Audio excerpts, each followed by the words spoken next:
Dachau. It was a brisk April day in Hitler's Vaterland. The 8 men in my detail were aimlessly wandering across the fallow fields of green and gold.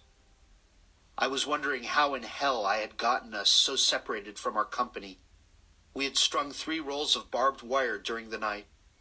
Returning, we must have taken a left instead of a right. We were hungry and exhausted. In the distance, we saw what appeared to be a sign of civilization. As we neared it, we discovered it was a large fenced area of some sort. Carefully, we crept closer. 2 German staff cars and 3 open trucks loaded with Kraut soldiers streaked through the gate and sped toward the distance. We were bewildered by the German garrison's sudden exit. Cautiously, with the fear of combat infantrymen crossing a mined field, we made our way toward the battered wire gate which was hanging ajar. No one was firing at us. As we walked through the gate, a group of 5 thin, gray, faded, and forlorn scarecrow men edged their way toward us. Their black-rimmed eyes and skeletal bodies drew immediate pity. They spoke German, but we did understand that they had been prisoners. One of the sad-looking group heard me say, "They're German prisoners, probably Jewish or Catholic." He seemed to explode with joy. He cried out in German, "Americans! They're American!" The excited prisoner embraced me. I was immediately overcome by his indescribable odor. But what was worse, I saw crawling in his scalp and eyebrows hordes of lice. Abruptly, I pushed him away. He was so frail it didn't take much of a push. He grasped my left hand and kissed it. I felt instantly sad and somehow guilty, but there was no way any of us could communicate. We took a brief walking tour of the camp. The small group of men closely followed us, making indecipherable comments. But we didn't hear anything that they mumbled. Our attention was fixed on the horrors we were witnessing. The world has been exposed to them now. The specter of an open trench piled high with wasted bodies. The stench, the ovens filled with incompletely burned human bones. In half an hour, I saw enough to fill my nightmares for the remainder of my life. And that was more than 60 years ago. We ended up back near the front gate. We had attracted a large crowd of pitiful humans. They had followed along behind us. We were at a loss as to what to do with these poor souls when 3 jeeps came barreling into the camp.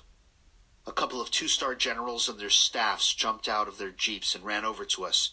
"How long have you men been here, soldier?" asked a first lieutenant. "Too fucking long, sir," I said. "You know what this place is? Did you see any Krauts anywhere?" "They all took off about an hour ago. This is some sort of a labor camp, right?" One of the 2-stars was standing behind me. "This is no damn work camp, son. This is a Nazi extermination camp.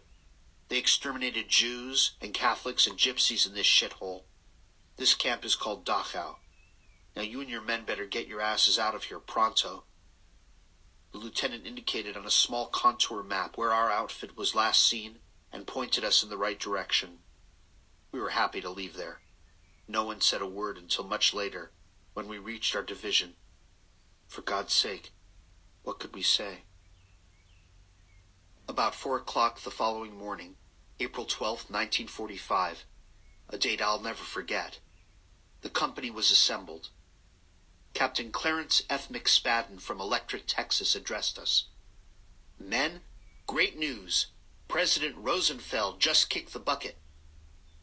80% of the company, comprised of young Southern crackers and rednecks, whooped and hollered and cheered. My heart sank within me. Later that day we assaulted a small town called Breitenbeck, where I was shot in the knee, forcing me to walk with a cane ever since. A lifetime later, reports on TV and in newspapers claimed a Japanese outfit liberated Dachau during World War II, at a much later date in April. Preposterous. Soon, another group claimed that they were the ones who accomplished the, quote, liberation of Dachau, weeks after we were there. There was a big spread in the Times about that. Bullshit. Just a few weeks ago, I received a letter from the new Holocaust Museum in Washington, D.C.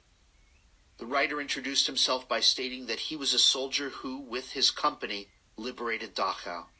and presently sponsored by the museum, he was traveling around the country, lecturing to school kids about the horrors he witnessed when he liberated Dachau prison camp during World War II. This letter inspired a reply from me, an angry reply. I stated that no one liberated Dachau, not he, not the Japs, not I. The Germans just left. They did the liberating of their own prisoners. The phony never answered me.